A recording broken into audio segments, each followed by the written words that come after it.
कामगारांना योग्य त्या सुविधा आजतागायत मिळाल्या नाहीत। मूलभूत सुविधांपासून ते वंचित असतात, त्यामुळे अनेक अडचणीतून त्यांना जावे लागते। त्यांची आर्थिक सुधारणा होणे अपेक्षित आहे।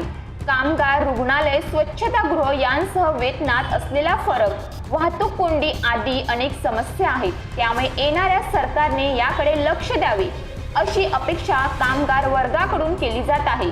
पालघर जिल्ह्यामध्ये आगामी लोकसभा निवडणुकीची रणधुमाळी रंगत असताना कामगारांनी येणाऱ्या सरकारकडून अपेक्षा व्यक्त केल्या आहेत। जिल्ह्यातील औद्योगिक वसाहतीत लाखो कामगार आहेत। या कामगारांच्या सुरक्षेसाठी आजतागायत उपाययोजना करण्यास स्थानिक लोकप्रतिनिधींनी योग्य पावले उचलली नाहीत, त्यामुळे अनेक समस्यांना सामोरे जावे लागते।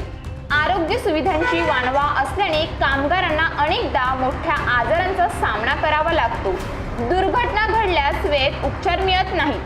अशा वेळेस रुग्णालय जिल्ह्यात असल्यास वेळेत उपचार होऊ शकेल, यामुळे कामगारांनाही सुरक्षिततेची हमी मिळेल। या समस्यांसह कामगारांचे अनेक प्रश्न आहेत। आगामी सरकारने ते प्रश्न आणि समस्या सोडवल्यास कष्ट करणाऱ्या कामगारांना दिलासा मिळेल अशी अपेक्षा व्यक्त होत आहे।